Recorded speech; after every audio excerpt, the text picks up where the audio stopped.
మహాగణుడును మహోన్నతుడును పరిశుద్ధుడును నిత్య నివాసి అయిన యేసుక్రీస్తు పరిశుద్ధ నామమున ఈ ఉదయకాల శుభములు మీకు తెలియజేస్తున్నాను.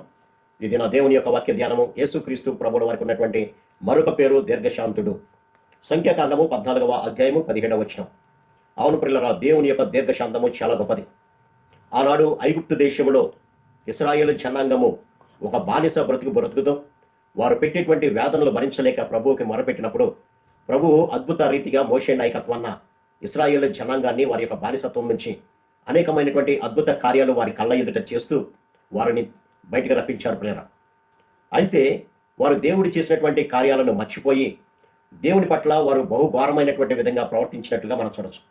అదే విషయాన్ని 78వ కీర్తన 43వ వచనంలో రాస్తూ, ఐగుప్తులో తన యొక్క సూచక క్రియను, సోయరు క్షేత్రంలో తన అద్భుతములను ఆయన చూపిన దినమును వారు జ్ఞప్తికి తెచ్చుకునగా వారు అరణ్యంలో ఎన్నో మారులు తిరగబడి ప్రభువుని దుఃఖపెట్టారు.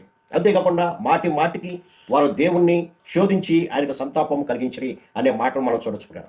అవును, అరణ్య మార్గం గుండా వారు వెళుతున్నప్పుడు ఈ అరణ్యంలో దేవుడు మా కొరకు నీళ్లను ఇవ్వగలడా? ఈ అరణ్యంలో ఇంతమంది జనానికి ఆహారము సిద్ధపరచగలడా? మేము పద్దాకా ఈ దేవతలు తినేటువంటి ఆహారాన్ని తింటున్నాము, మాకు మాంసం లేదా? ఐగుప్తు దేశంలో ఉన్నప్పుడు రకరకాలైనటువంటివి తినేవారం కదని అనుదినము కూడా దేవుని శోధించినట్లుగా మనం గమనించవచ్చు. అనుదినము దేవునికి ఆయాస్కరమైనటువంటి మాటలు మాట్లాడుతూ అనేక రకాలుగా దేవుణ్ణి అవమానపరుస్తూ వారు సాగినట్లుగా మనం గమనించవచ్చు. వారు ఎంతగా దిగజారారు అని అంటే, ఐగుప్తు దేశం నుంచి విడుదల దయచేసినటువంటి దేవుణ్ణి మర్చిపోయి వారి దగ్గర ఉన్నటువంటి బంగారముతో ఒక దూడను చేసుకొని, నీవే మాకు దేవుడవు, నీవే మమ్మలను ఐగుప్తు నుంచి విడుదల దయచేసిన వాడవు అని ఆ దూడకు నమస్కారం చేస్తూ వారు బలులు అర్పించడం మొదలుపెట్టారు పిల్లలు. దేవునికి కోపం వచ్చింది, కానీ తన యొక్క లక్షణమైనటువంటి దీర్ఘశాంతాన్ని జ్ఞాపకం చేసుకొని వారు చేస్తున్నటువంటి ఘోరమైనటువంటి దుష్కార్యాన్ని జ్ఞాపకం చేసుకొని ఆయన వాత్సల్యం పూర్ణుడుగా ఉన్నాడు కాబట్టి వారిని నశింపచేయక వారి దోషమును పరిహరించువాడుగా ఉండి తన ఉగ్రతను ఏమాత్రము రేపుకొనక పలుమారు కోపము అణుచుకున్నాడు. ఎందుకనంటే వారు కేవలము శరీరులై ఉన్నారని, విసరి వెళ్ళి మరలా రాని గాలి వలె ఉన్నారని ఆయన వారిని జ్ఞాపకం చేసుకునేను. కాబట్టి దేవుడు తన యొక్క దీర్ఘశాంతాన్ని అనేక మార్లు వారి పట్ల కనపరిచినప్పటికీ వారు కృతజ్ఞత లేనటువంటి వారిగా ప్రవర్తించినట్లుగా మనం గమనించవచ్చు. ఈనాడు తన పోలికలో తన స్వరూపంలో చేయబడినటువంటి మానవుడు కూడా దేవుని యొక్క మేలులను మర్చిపోయి కృతజ్ఞత దేవునికి దూరమయ్యి తన యొక్క శరీరాశలను, నేత్రాశలను, జీవపు డంబాన్ని, దేవునికి వ్యతిరేకమైనటువంటి కార్యాలను తన యొక్క జీవితంలో నెరవేర్చుకుంటూ దేవునికి దూరస్తులైనట్టు, తద్వారా వారి యొక్క జీవితము మరణానికి దారితీసింది. వారి యొక్క జీవితము నిత్యమైనటువంటి అగ్నిగుండానికి దారితీసింది. పురుగు చావనటువంటి, అగ్ని ఆరనటువంటి నరకానికి వారు దారితీశారు పిల్లరా.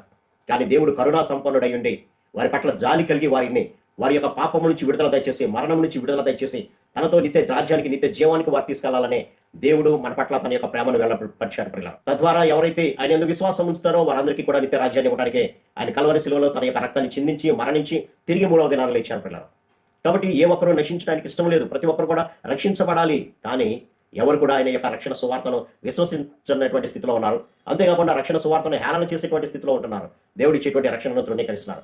అందుకనే పేతురు రాసినటువంటి 2వ పత్రిక 3వ అధ్యాయం 9వ వచనంలో చెప్తూ, కొందరు ఆలస్యమని ఎంచుకున్నట్లు ప్రభు తన వాగ్దానం గురించి ఆలస్యం చేయవాడు కాడు, కానీ ఎవడునూ నశింపవలెనని ఇచ్చయింపక అందరూ మారు మనసు పొందవలెనని మీ ఎడల దీర్ఘశాంతం గలవాడై అన్నాడు. అవును, ఆయన 2వ రాకడ నేను రాబోచున్నాను అన్నాడు. మొదటి రాకడలో మానవులందరికీ రక్షణను దయచేయడానికి వస్తే, రెండవసారి ఆయన తీర్పు తీర్చేటువంటి న్యాయాధిపతిగా రానై అన్నాడు. మనం చేసినటువంటి ప్రతి క్రియను బట్టి, మనం చేసినటువంటి ప్రతి ఒక్క దోషాన్ని బట్టి మనకు ప్రతిఫలం ఇవ్వడానికి, నిత్య జీవమా లేదంటే నిత్యమైనటువంటి నరకమా అనేటువంటి ప్రతిఫలం ఇవ్వడానికి ఆయన రెండోసారి రాబోతున్నాడు.